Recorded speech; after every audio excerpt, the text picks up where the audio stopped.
Hello everyone. तो तुम में से ऑलमोस्ट 90 टू 95 बच्चों ने ये मुझे मतलब टेलीग्राम चैनल पे बार बार पूछा है कि जो रिज़ल्ट है वो कब आएगा, एटलीस्ट आंसर की का डेट बता दो। देखो, मैं या फिर कोई भी यूट्यूबर एग्जैक्ट डेट नहीं बता सकता, ठीक है। ये सब चीज़ें डिपेंड करता है एनटीए के ऊपर, ठीक है, समझ गए पहली बात।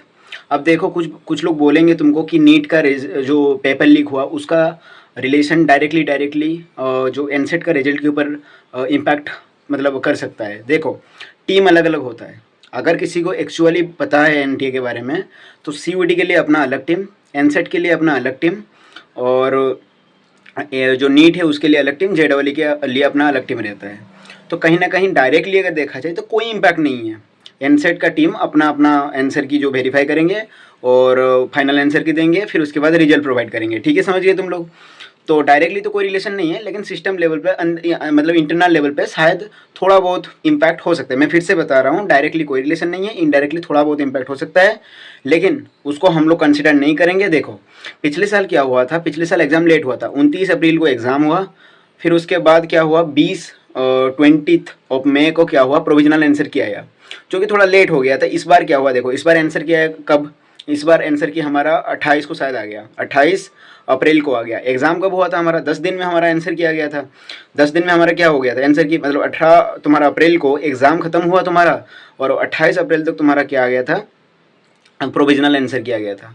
अब बच्चे पूछ रहे कब आएगा हमारा फाइनल आंसर की जो आएगा। पिछले साल क्या हुआ था, जो आंसर की तुम्हारा प्रोविजनल आंसर की था वो 20 मई को आया था, और जून 13 को, यानी कि 23 डेज के आसपास, मतलब उसके बाद ही क्या हो गया था, 23 दिन के बाद तुम्हारा फाइनल आंसर की आ गया था, ठीक है। तो मुझे ऐसा लगता है इस बार 20 दिन, मैक्स टू मैक्स 20 दिन लेगा, ठीक है, 20-21 दिन लेगा। तो 28 को अगर उसने प्रोविजनल आंसर की प्रोवाइड किया है तो कहीं ना कहीं वो 20 हमारा जो मई है, 20 ऑफ मई तब तक रिजल्ट मतलब एटलीस्ट आंसर की प्रोवाइड कर देगा, ठीक है। तो आंसर की वो कब तक प्रोवाइड कर देगा, 20 मई तक एटलीस्ट प्रोवाइड कर देगा, जैसे भी करके 20 मई या फिर 21 मई के आसपास। अब चलो मतलब ये हम एक्सपेक्ट कर रहे हैं, कोई भी एग्जैक्ट तो नहीं बता सकता, लेकिन मैं एक्सपेक्ट कर रहा हूँ 18 से लेकर 21-22 मई तक रिजल्ट तुम्हारा आंसर की आ जाएगा। अब रिजल्ट कब आएगा, रिजल्ट पिछली बार क्या हुआ था, 13 मई को जैसे ही तुम्हारा फाइनल आंसर किया है उसके 3 दिन बाद आया था रिजल्ट। तो इस बार भी हम लोग एक्सपेक्ट कर रहे हैं लगभग 26 तक तो रिजल्ट आ जाना चाहिए। तो मैक्स टू मैक्स अगर वो डिले करेगा तो इसी महीने के अंदर तुम्हारा रिजल्ट भी आ जाएगा, पूरा जो स्कोर कार्ड है। इस बार इसलिए भी टाइम ले सकता है, पिछली बार क्या उसने परसेंटाइल के बेसिस पर दे दिया था, तो इस बार अगर वो नॉर्मलाइज स्कोर भी दे रहा है तो नॉर्मलाइजेशन में उसको टाइम लग सकता है।